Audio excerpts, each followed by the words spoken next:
Stripper Glitter lives on. What's up, guys? Welcome back. So today is should be a good video for some of you guys. Today we are installing the sump, head gasket, and the head. And then that'll pretty much do it for this video. But yeah, so I've already kind of jumped the gun a little bit. I was kind of feeling lazy, I'm not sure if I want to record it or not, but I said what the hell. So I already got the sump on. So, and you can see chromatic head gasket sitting there, but I painted this up like an anthracite gray with a metallic. And remember, I modified this, so this is actually just a tad bit shorter, and this is right here. We cut that, or had my buddy cut it and then weld in some aluminum for clearance. This is 1/8 inch aluminum, I believe, and then he did all of that. Let's see if I can turn this with one hand. Maybe not. Maybe. You can. So, welded on the turbo drain. I just realized I'm missing a bolt there. Shit. Okay. So I gotta put those in. In the bag. That's kind of.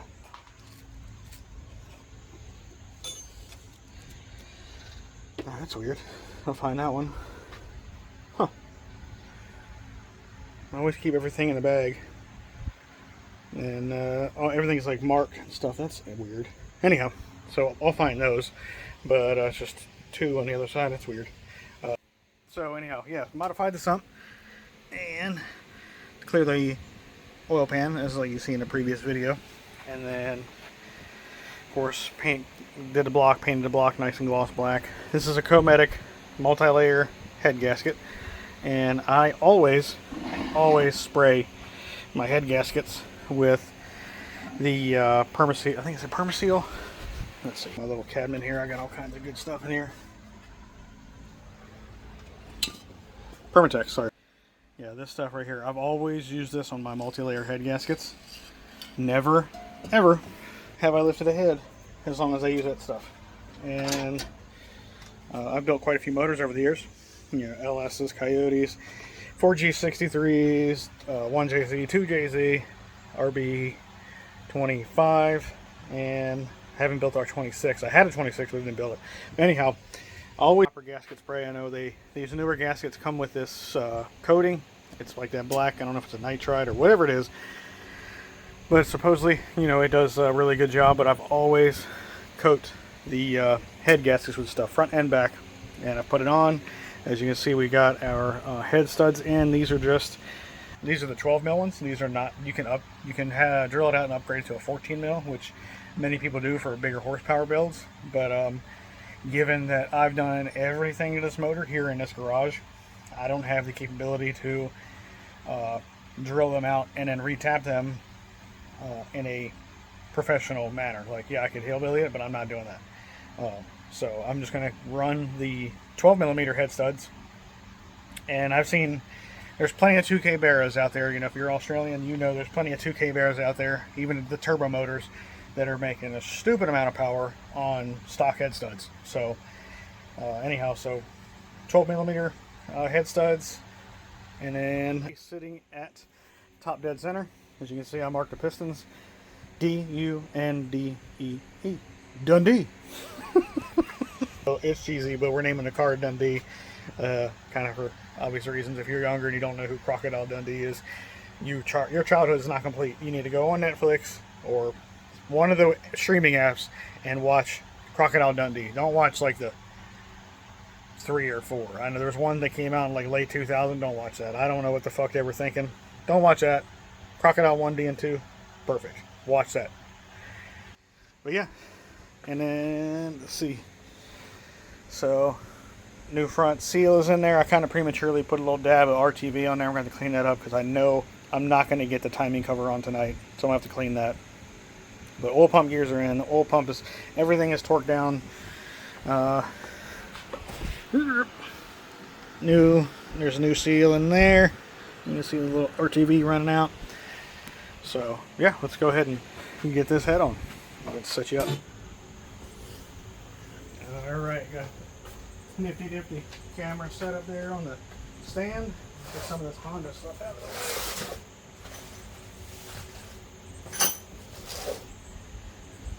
My son will be home in about a week or so from his job, so we can get to working on that 822. So, alright, here's the head. Let's go ahead and get the head out of here. Alright.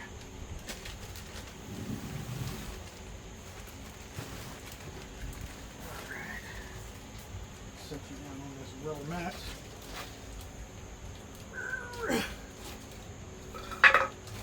I already went to the gym today. I am not feeling it. Alright.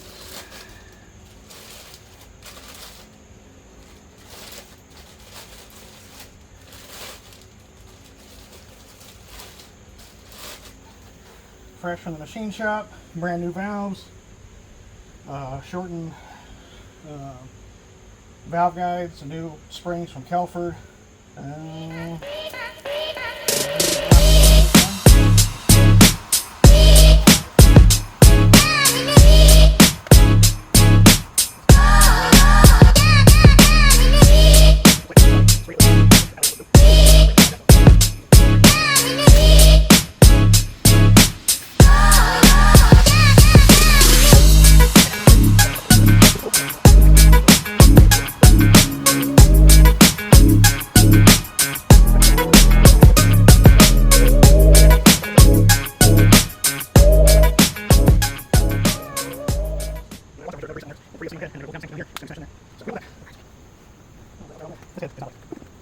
I gotta get her done.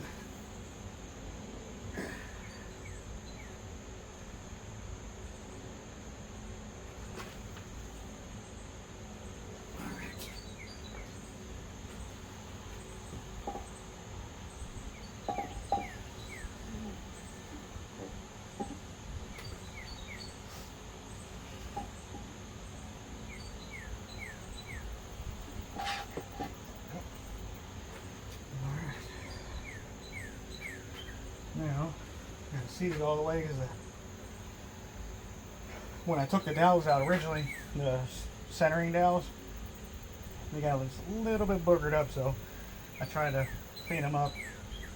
So I think that's what it's sitting on, but we'll just go ahead and take a rubber mallet and seat her on down. I'm not going to bang directly on the motor.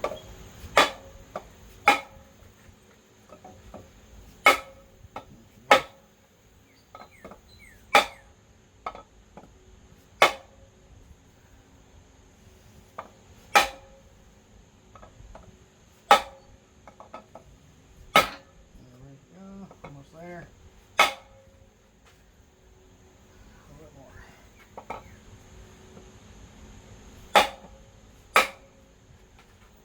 Okay, and she's home. Now, let's go ahead and put the hardware on. Where did I put it? Oh, there it is.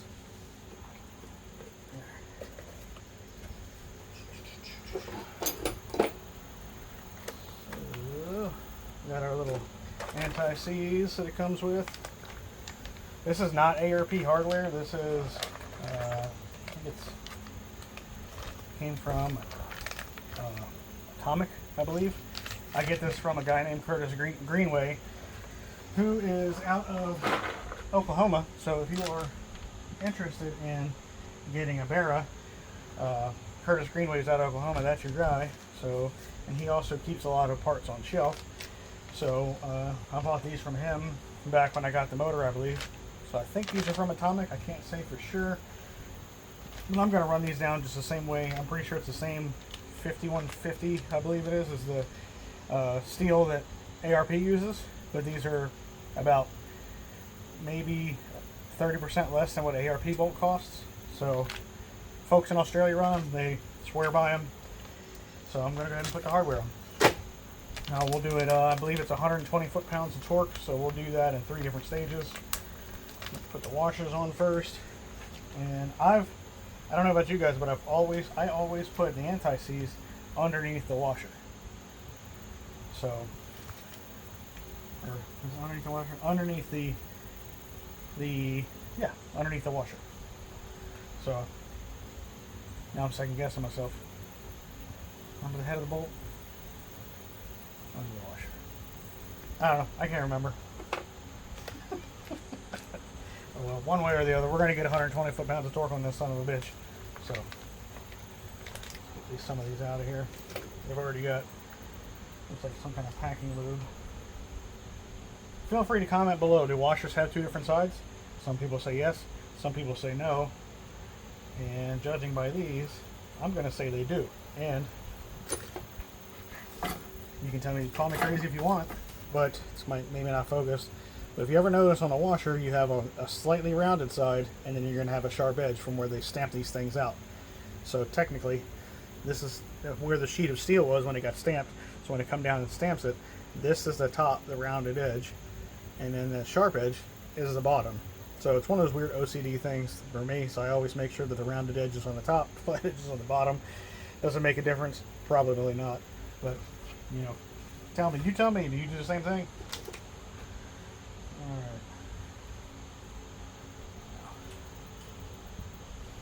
So yeah, I'm going to put the lube on the bottom of the bolt, or the bottom of the nut.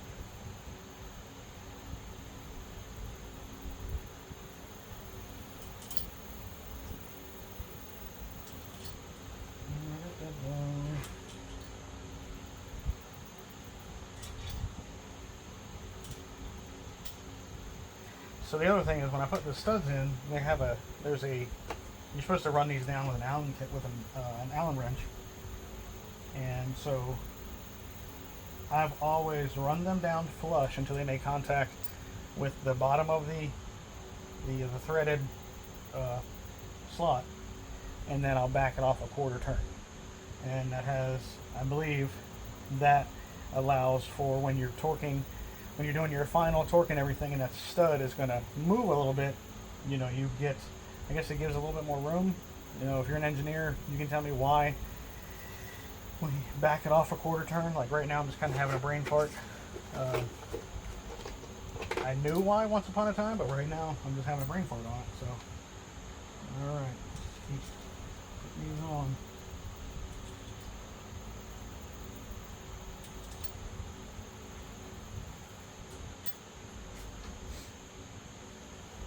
You know, it's been a long time coming. I've had these motors now.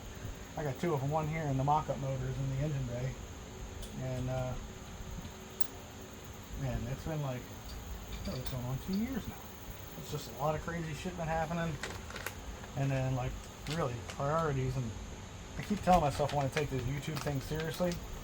Because, I think that I can get somewhat of a decent following. Just because, like, I know there's a lot of people out there that like this stuff, you know, just homegrown content, you know, folks working on stuff, and I'm not at all gonna bash on the current creators now, but it seems to me like a lot of those dudes have just they're so successful now that the content that they put out is so expensive to make that, like, I don't know, it's just it's entertaining, don't get me wrong, and I'm excited, you know, for those dudes that have made it, you know, good on them. I'm not hating on them, but it's just, like, not realistic, you know what I mean, to, like, you can't relate to them anymore, you know, so a lot of those dudes now, and I just saw one recently where, Whistling Diesel, you know, he put out a video talking about how expensive it is to make a video, and the productions and all that stuff, and, like, I don't know if there was supposed to be sympathy, if people were supposed to, like, sympathize with them, because I don't think the average person who watches YouTube, or like your average Joe that works every day, is going to sympathize with the fact that you've spent, you know, a couple $1 million, you know, to make a video or build tanks and do all those different things, or buy helicopters. Like, I don't know, it's cool, it is, but I don't know, I just don't feel like it's, I just feel so out of touch. Just my opinion. I ain't hating on the guys. I mean, I know Garrett personally. I've raced against him when I used to race stripper glitter, the S550. You know, I had many conversations with him. He's come by my bar in Bowling Green during Ford Fest. You know, and him, and back when Cooper used to be a part of the program. I don't know, just my thoughts. But if you're watching this, you know, hey, hook a brother up, help me out. Let's grow this thing. I think I'm at like 750 subscribers right now, which would be awesome. You know, one day I turn around and just have, heck, 100,000, 200,000, you know, of just folks that like some good old homegrown car content and some of the other little shit we get into, like out at the property. And like my youngest son, he's hell-bent on becoming a drifter, so the goal is to eventually get him into a car and let him get out there and learn. And then, of course, his oldest brother is building that H22, the Prelude, which is the motor over there, which I should probably do some content on, because I know there's plenty of Honda guys out there. And then the fact that we're just doing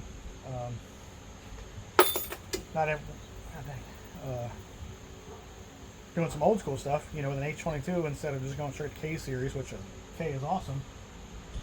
But you know, he's doing a period correct build on his H22 on his Prelude, and so you got to go with that. I mean, that motor's sleeved. It's got H-beam rods, Ross custom pistons, sock cam motor. But when he gets it done, it'll definitely be making some jam. Alright, let's go ahead and run these all the way down. I got myself with a freaking razor blade. This guy was stuck to my little magnetic tray there and got me. Son of a bitch. Alright, let's run these down. I think these are, what are these, 17s? I think it's a 17.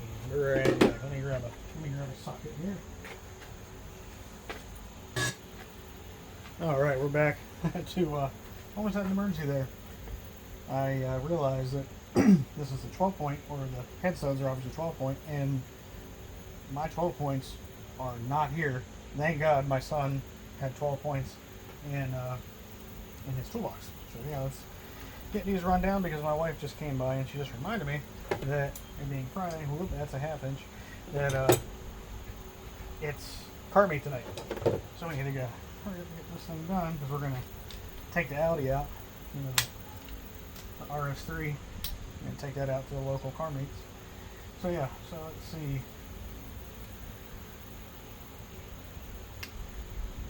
So it's 120 foot-pounds of torque, so I'm going to do it in 3 stages. So I'm going to run the first set down to, let's do it on 40. Lock it down.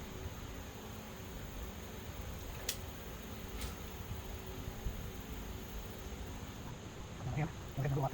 There's a little gap on there. And of course, we're going to have to remember to do it. So progressively working it out. And we're going to take this. I have something running down, too far down the back. And they feel very confident with that. Like, that's what I'm saying. So bang, bang, bang, bang, down. And we get to the last one. Then we'll go forward. I can do that. My piece of mind would be.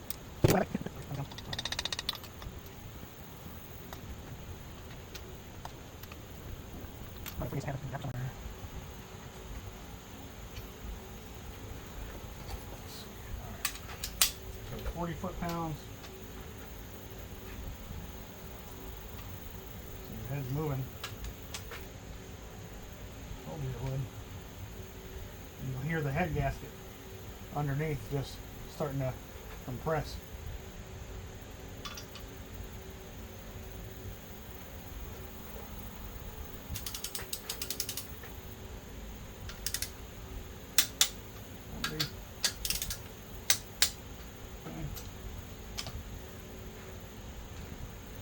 Way out.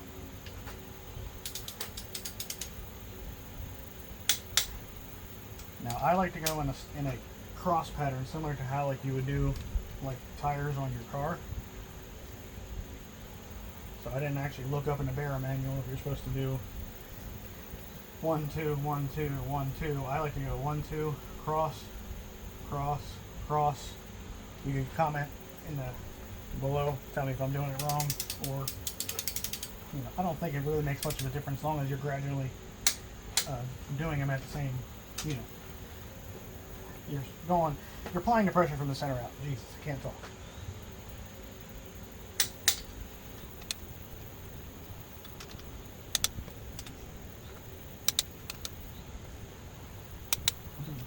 Here. You know what's going on before about to go. Let's get a nice little satisfying clip. Right now. You want to make it.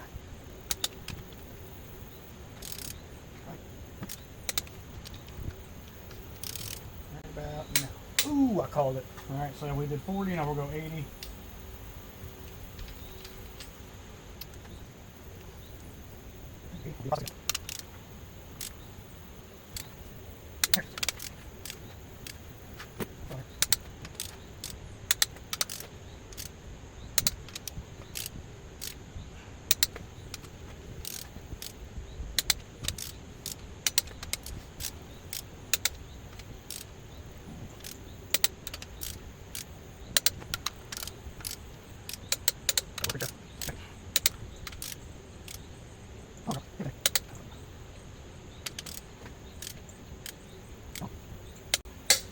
And when you're doing this, make sure it's just a nice, slow, steady pull. Don't try to jerk it, because you might get a false reading, or you'll over torque it, and then frankly, these older style torque wrenches ain't the most accurate. So if you get a nice digital one that has the lights that gradually tells you as you're going, that's the best way to do it, so you don't over torque it. Because I watched a video where these guys that build GTRs at AMS, and they use digital torque wrenches to go back and verify the torque settings, and like some of the torque settings they were all over the place. 20 to 30 40 20 to 40 foot-pounds in variation. All right, so we did 80. All right, final one, the big kahuna. Wait a minute. So she can get tight. Get it on up there. All right.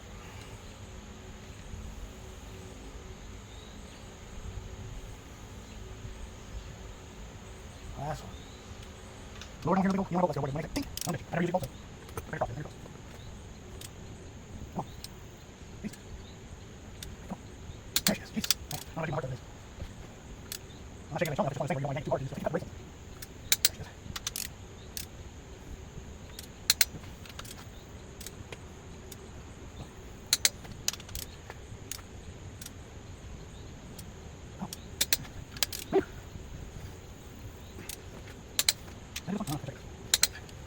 One more go. Not really jump like this. So you're being down, you're probably like, wooden boot. Your torque is also massively longer. Look at that. Torque.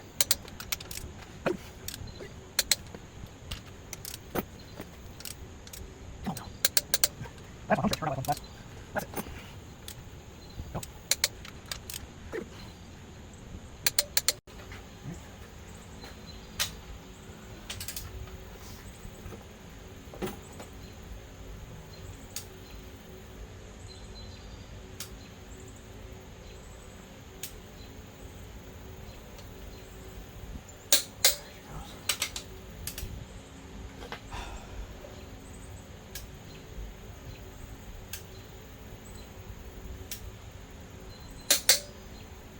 All right. You guys can laugh at me all you want. That's a bitch, especially after the gym. All right, so we got them bad Larry's torqued down. That off there, a mess. All right, well, installed torque spec. Got to find those two random bolts for the mains. Chromatic multi-layer head gasket installed. Head torque down. Let's see what this head